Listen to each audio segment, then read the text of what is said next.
Hello friends, welcome back to my channel. ഇപ്പോൾ trendy ആയിട്ടുള്ള ഒന്നാണ് സ്ക്രഞ്ചീസ് അല്ലേ. നമുക്കിന്ന് തയ്ച്ചിട്ട് ബാക്കി വന്ന തുണി കൊണ്ട് സ്ക്രഞ്ചീസ് എങ്ങനെ തയ്ക്കാം എന്ന് നോക്കാം. ഇതും പുതിയത് തന്നെ, പക്ഷേ തയ്ച്ചതിൻ്റെ മിച്ചം വന്നതാണ്. അപ്പോൾ പുതിയ തുണി തന്നെ വേണമെന്നില്ല, നമുക്ക് ഇങ്ങനെ തയ്ച്ചതിൻ്റെ ബാക്കി വന്ന തുണിയൊക്കെ നമ്മുടെ സ്വന്തം ആവശ്യങ്ങൾക്ക് സ്ക്രഞ്ചീസ് തയ്ച്ചെടുക്കാം. എക്സൽ സൈസ് സ്ക്രഞ്ചീസിൻ്റെ അളവാണ് ഞാനിന്ന് എടുക്കുന്നത്. അപ്പോൾ ഇതിന് വേണ്ടത് 40 ഇഞ്ച് നീളവും 5 ഇഞ്ച് വീതിയുമാണ് നമുക്ക് ആവശ്യം. ഇത് നമുക്ക് അളന്നെടുക്കാം. അപ്പോൾ നമ്മളിത് അളന്നെടുത്തു. ഇനി ഇത് രണ്ടാക്കി മടക്കിയിട്ട് നമുക്കിതൊന്ന് കട്ട് ചെയ്തെടുക്കാം. സ്ക്രഞ്ചീസ് തയ്ക്കുന്നതിന് സാറ്റിൻ തുണിയോ അല്ലെങ്കിൽ ഓർഗൻസ അതുപോലുള്ള തുണികളൊക്കെയാണ് ഏറ്റവും നല്ലത്.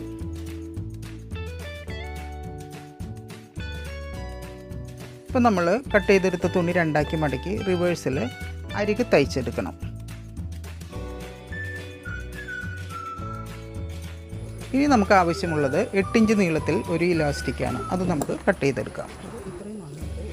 ഇപ്പോൾ അരികെ തയ്ച്ചെടുക്കുന്നത് എല്ലാവർക്കും അറിയാവുന്ന കാര്യമാണല്ലോ. അതിപ്പോൾ കൂടുതൽ ഞാൻ ദീർഘിപ്പിച്ച് വീഡിയോ വലുതാക്കുന്നില്ല.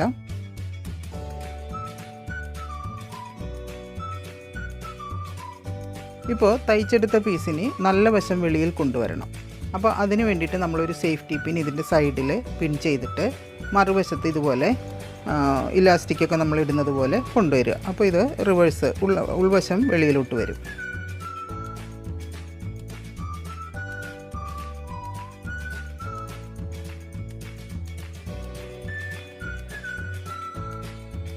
ഇപ്പോൾ നമ്മൾ റിവേഴ്സ് എടുത്തു. അതിനുശേഷം ഈ 2 എഡ്ജും ഉള്ളിലാക്കി കുറച്ച് സ്പേസ് വിട്ടിട്ട് നമുക്ക് ഇതൊന്ന് തയ്ച്ചെടുക്കണം. സ്ക്രഞ്ചീസ് പലതരത്തിൽ തയ്ക്കാം കേട്ടോ.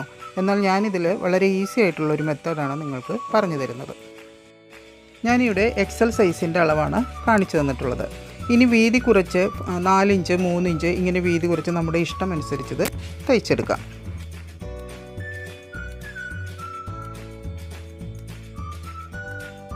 ഇവിടെ കുറച്ച് ഭാഗം മാത്രമാണ് നമ്മൾ വിട്ടിട്ടുള്ളത്. ഇലാസ്റ്റിക് ഇൻസെർട്ട് ചെയ്യുന്നതിന് വേണ്ടിയിട്ടാണ് ഇങ്ങനെ കുറച്ച് ഭാഗം വിട്ടിട്ടുള്ളത്.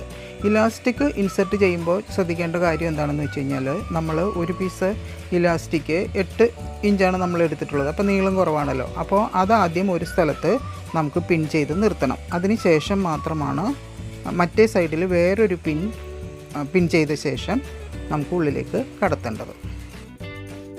ഇങ്ങനെ ചെയ്തില്ലെങ്കിൽ എന്ത് പറ്റുന്നോ, നമ്മൾ ഒരു സൈഡ് ഇലാസ്റ്റിക് ഇൻസെർട്ട് ചെയ്യുമ്പോൾ മറ്റേ സൈഡും ഉള്ളിലേക്ക് കയറിപ്പോകും. അപ്പോൾ വീണ്ടും നമ്മളിത് റിപ്പീറ്റ് ചെയ്യേണ്ടി വരും.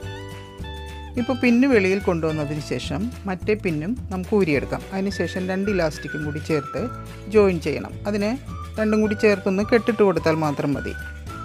ഇലാസ്റ്റിക് നല്ലതുപോലെ കടത്തിയ ശേഷം ഓപ്പൺ ആയിട്ടുള്ള ഈ സ്പേസ് ഉണ്ടല്ലോ, അത് നമുക്ക് കൈകൊണ്ട് തന്നെ ഒന്ന് തയ്ച്ചെടുക്കണം. മെഷീനിലാണെങ്കിലും തയ്ച്ചെടുക്കാവുന്നതേ ഉള്ളൂ. അപ്പോൾ കൊച്ചു കുട്ടികൾക്ക് വരെ സ്ക്രഞ്ചീസ് തയ്ച്ചെടുക്കാമെന്ന് മനസ്സിലായില്ലേ. വളരെ ഈസി ആയിട്ട് നമുക്ക് നമ്മുടെ കയ്യിലുള്ള തുണികൾ കൊണ്ട് നമ്മുടെ ആവശ്യത്തിന് സ്ക്രഞ്ചീസ് തയ്ച്ചെടുക്കാം. അപ്പോൾ എല്ലാവരും ഇതൊന്ന് ട്രൈ ചെയ്ത് നോക്കണം. അപ്പോൾ തയ്ച്ചിട്ട് മിച്ചം വരുന്ന തുണി ഇനി ആരും കളയരുത് കേട്ടോ. സാറ്റിൻ തുണിയാണ് സ്ക്രഞ്ചീസ് തയ്ക്കുന്നതിന് ഏറ്റവും നല്ലത്. അപ്പോൾ വീഡിയോ എല്ലാവർക്കും ഇഷ്ടമായി എന്ന് കരുതുന്നു. എല്ലാവരും ഇതൊന്ന് ട്രൈ ചെയ്ത് നോക്കണം. ഓക്കെ, അടുത്തൊരു നല്ല വീഡിയോയുമായി വരാം. Until then, see you in the next video.